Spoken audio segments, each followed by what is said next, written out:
नमस्कार। आज हम बात करने जा रहे हैं कक्षा 12वीं के अध्याय 9 यानी वैश्वीकरण की। वैश्वीकरण है क्या? वैश्वीकरण को अगर कहा जाए ग्लोबलाइजेशन भी कहा जाता है।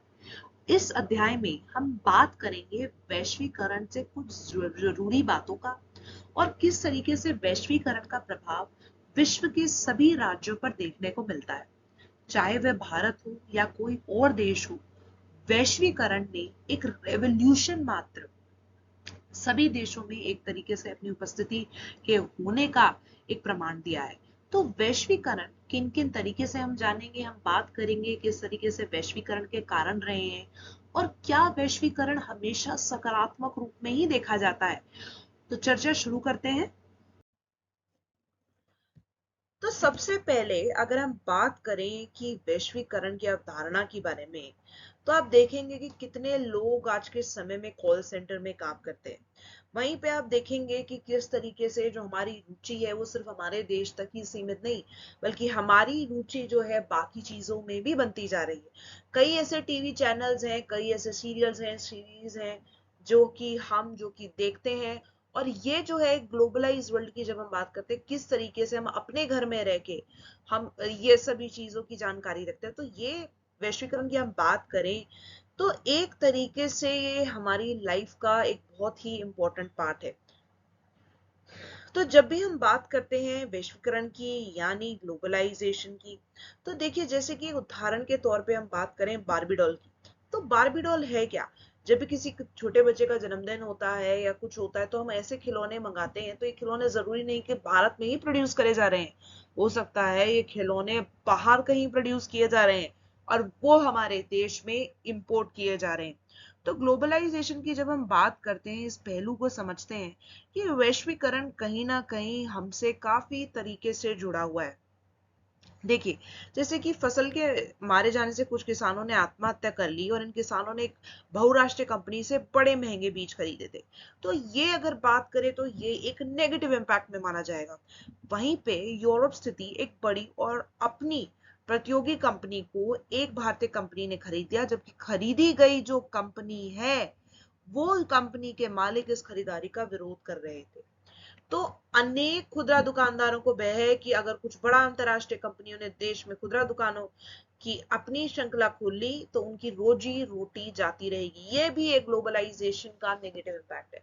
ग्लोबलाइजेशन की जब हम बात करते हैं, हमें ये समझना होगा कि ग्लोबलाइज्ड वर्ल्ड में जब हम रहते हैं तो बहुत सारे इसके जो बेनिफिट्स हुए हैं, कि आज हम मेडिसिन की बात कर रहे हैं, टेक्नोलॉजी की हम बात कर रहे हैं, तो किस तरीके से हम देख रहे हैं कि अगर हमें किसी को अगर कोई मैसेज देना है तो ये एक चंद सेकंड्स में दिया जा सकता है। लेकिन ग्लोबलाइजेशन के इम्पैक्ट्स की अगर हम बात करें तो काफी सारे नेगेटिव इम्पैक्ट्स भी हुए हैं।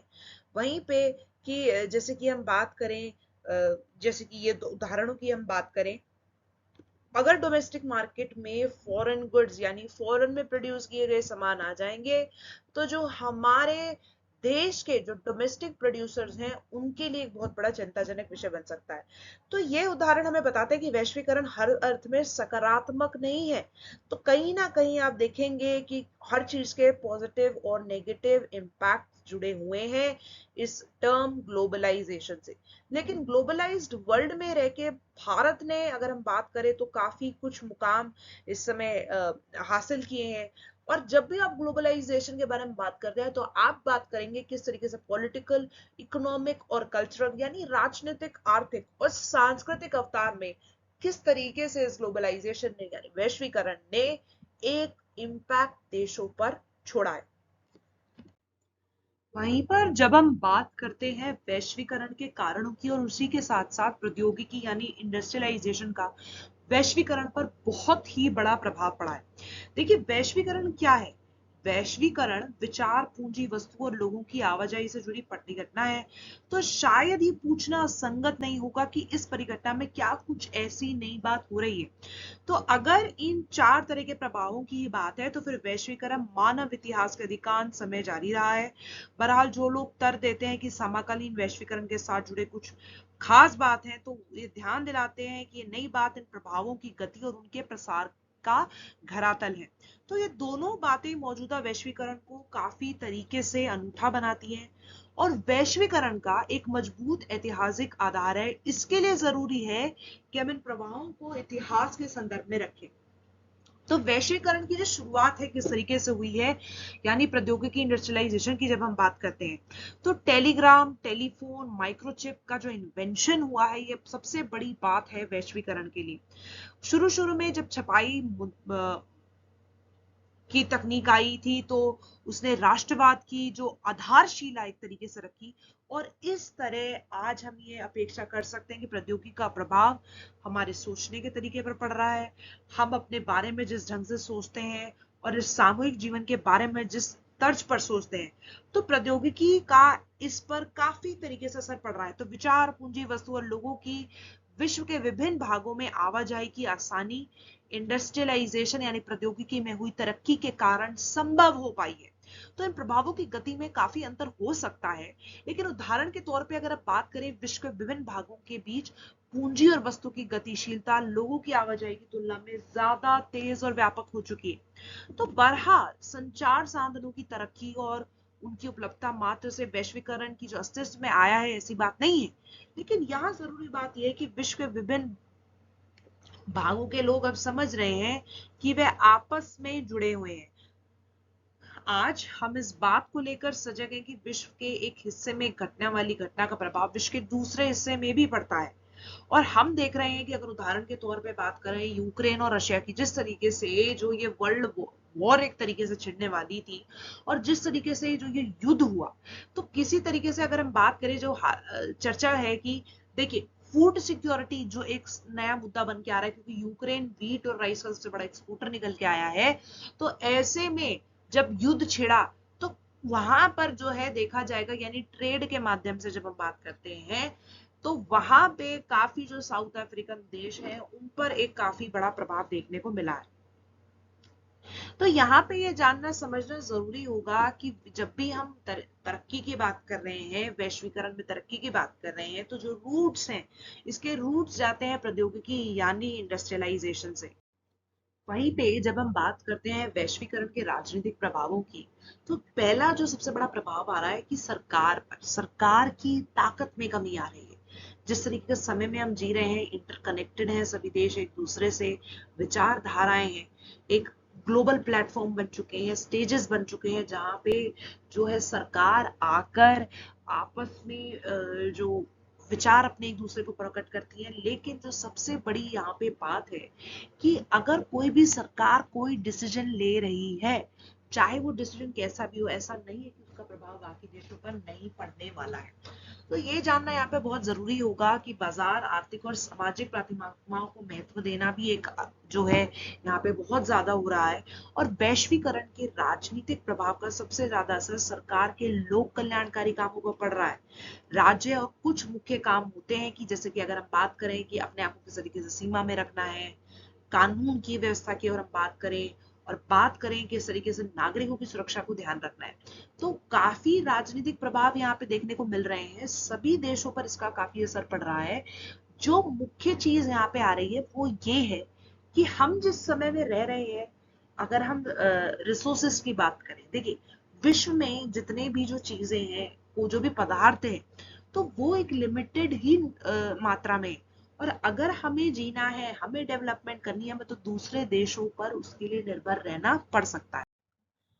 और कुछ ही मायनों में देखा जाए तो वैश्वीकरण के फलस्वरूप राज्य की ताकत में इजाफा हुआ है। अब राज्यों के हाथ में अत्याधुनिक प्रौद्योगिकी मौजूद है, जिसके राज्य अपने नागरिकों के बारे में सूचनाएं जुटा सकते हैं, यानी इजिली इंफॉर्मेशन कलेक्ट कर सकते हैं, और इसी सूचना के दम पर राज्य ज्यादा कारगर ढंग से काम कर रहे हैं। तो उनकी क्षमता बढ़ी है, एक तरीके से देखा जाए कम नहीं हुई है।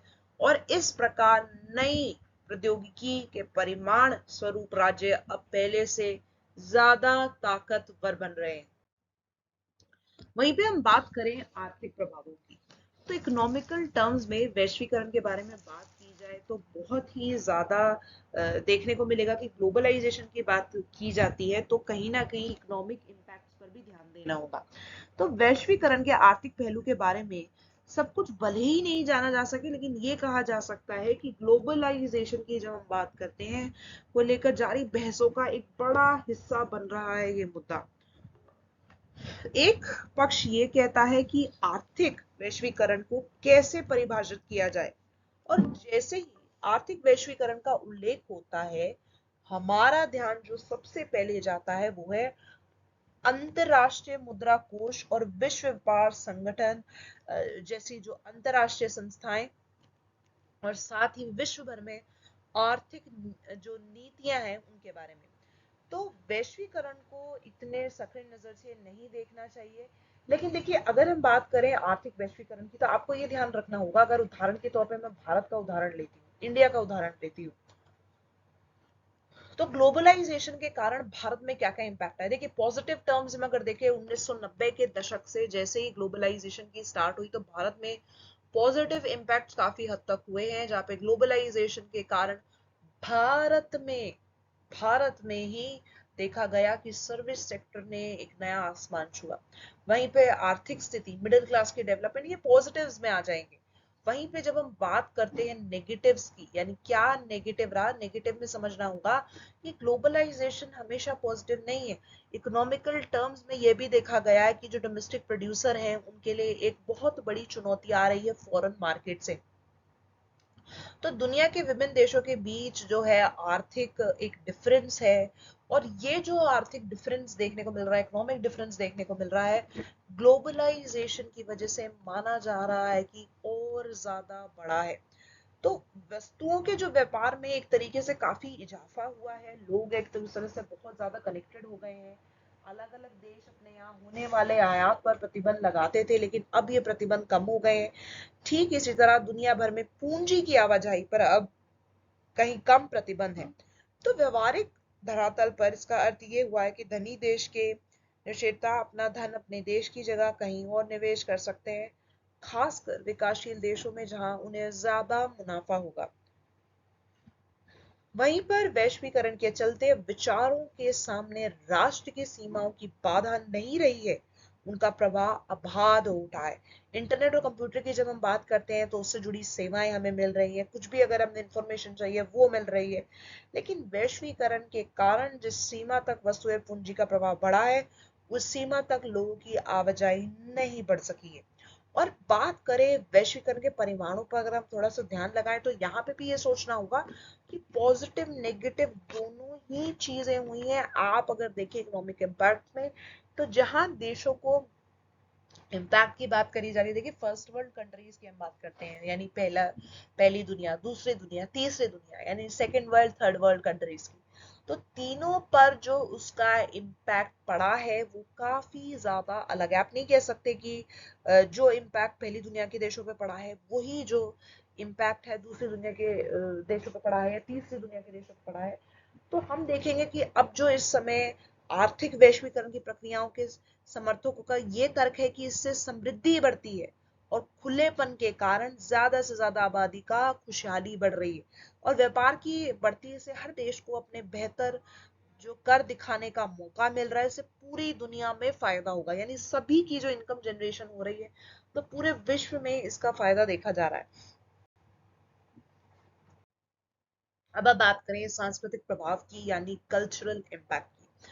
आज काफी सारे कल्चरल इम्पैक्ट ग्लोबलाइजेशन के देखने को मिलते हैं। कार्टून्स की अगर हम बात करें, मूवीज की हम बात करें, खान पीन की बात करें, कपड़ों की बात करें, डेनिम के कपड़ों की बात करें, आज देखिए कितना चलन है डेनिम के कपड़ों का।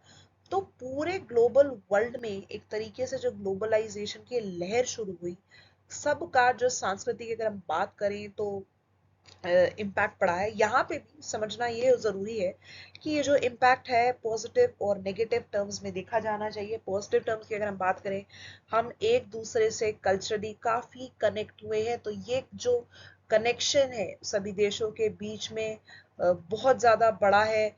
और उसी के साथ साथ अगर हम बात करें, देखिए जैसे खान पान की हम बात करते हैं, आज मैकडोनल्ड्स यानी मैकडोनल्डीकरण की तरफ अगर हम बात करें, वो हुआ है। ऐसे आउटलेट्स जो हैं देश विदेश में खुल रहे हैं, तो पूरे विश्व की फूड की बात कर लीजिए, आप क्लोथ्स की बात कर लीजिए, तो कहीं ना कहीं सब बहुत ही ज्यादा इंटरकनेक्टेड एक दूसरे से हो गए।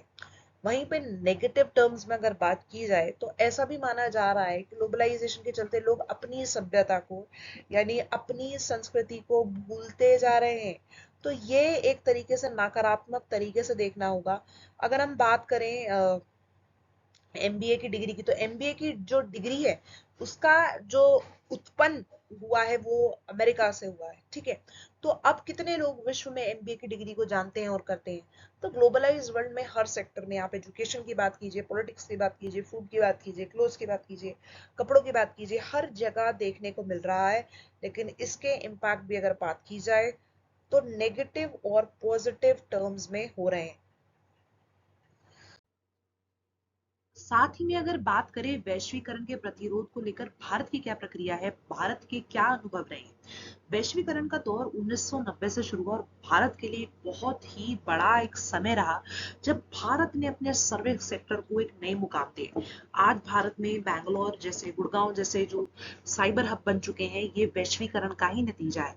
लेकिन वैश्वीकरण की आलोचना केवल भारत में नहीं बल्कि संपूर्ण विश्व में हो रही है और वैश्वीकरण की आलोचना के कई तर्क दिए जा रहे हैं। सबसे पहले अगर हम बात करें कि वामपंथी विचार के अनुसार वैश्वीकरण एक तरीके से जो धनी है उन्हें धनी बना रहा है और जो गरीब है उन्हें गरीब बना रहा है। ये जो एक इनइक्वालिटी देखी गई है, भेदभाव जो लोगों में बढ़ रहा है, एक मुख्य कारण हो सकता है। वहीं राजनीतिक प्रभाव में भी देखा जाए तो राजनीतिक अर्थों में राज्य को कमजोर किया जा रहा है। सांस्कृतिक शब्दों में बात की जाए तो जिस तरीके से संस्कृति की हानि हो रही है, लोग अपनी संस्कृति भूले जा रहे हैं। भारत ने ऐसा नहीं है कि वैश्वीकरण से कुछ पाया नहीं है। वैश्वीकरण ने भारत को नई मंजिलों तक पहुंचाया है, नई ऊंचाइयां दिखाई हैं। अगर हम किसी भी सेक्टर की बात करें, अगर हम सर्विस सेक्टर की बात कर रहे हैं या फिर हम इंडस्ट्रियल सेक्टर की बात कर रहे हैं, तो हर जगह भारत ने जो है अपना मुकाम हासिल किया है। लेकिन भारत की यहाँ पे अगर बात करें, जो डोमेस्टिक प्रोड्यूसर हैं, जो हमारे देश के जो छोटे छोटे व्यापार हैं, उनके लिए एक बहुत बड़ा कंपटीशन बन चुका है ये वैश्वीकरण। तो ये भारत के लिए एक चिंताजनक विषय बन सकता है। तो आज जब हमने चर्चा करी वैश्वीकरण के बारे में, तो जो मुख्य कारण निकल के यहाँ पे आते हैं कि वैश्वीकरण हो क्यों रहा है। सबसे पहला इसका कारण आता है विज्ञान और जो तकनीकी विकास हो रहा है। वहीं पे देशों में जो आपस में जो निर्भरता है रिसोर्सेज को लेके, चाहे वो मिलिट्री हो या एजुकेशन की फील्ड में हो, वो एक दूसरा मुख्य कारण है। वहीं वैश्विक घटनाओं का वैश्विक प्रभाव, जैसे कि उदाहरण के तौर पे हमने यूक्रेन रशिया की यहाँ पे बात करी, तो अगर किसी देश में कुछ हो रहा है, ऐसा नहीं है कि उसका जो प्रभाव है दूसरे देशों पर नहीं पड़ेगा। वहीं पे जिस तरीके से परिवहन तथा संचार साधनों में जो उन्नति हो रही है, कम्युनिकेशन की हम बात करते हैं, संचार की हम बात करते हैं, उनके मीन्स काफी बढ़ रहे हैं। वहीं उदारीकरण की नीति बाजार व्यवस्था में भी काफी उदार आया है। वहीं बहुराष्ट्रीय कंपनियों द्वारा विश्व को एक बाजार बनाने का काफी बड़ा प्रयास किया जा रहा है। और भारत एक ऐसा देश है जहां जब हम वैश्वीकरण की बात करते हैं तो कौन सा ऐसा सेक्टर नहीं है जहां भारत में वैश्वीकरण नहीं देखा गया।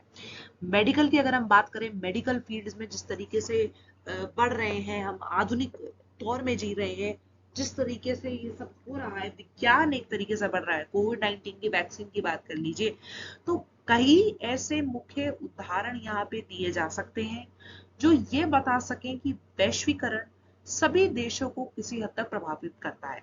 हमने साथ ही में बात करी कि वैश्वीकरण के जो अलग अलग क्षेत्र हैं जिसमें उसका प्रभाव पड़ता है, यानी राजनीतिक में हम बात करें, आर्थिक हम बात करें, सांस्कृतिक में बात करें, तो कौन सा ऐसा हिस्सा नहीं है वैश्वीकरण जहां पे अपना प्रभाव नहीं डालता। तो वैश्वीकरण को ये समझना जरूरी होगा कि कुछ सकारात्मक और कुछ नकारात्मक बिंदु हैं यहाँ पे जो वैश्वीकरण से लेकर यहाँ पे जुड़े हुए। उसी के साथ अंत करेंगे इस लेक्चर का यहीं पर। धन्यवाद।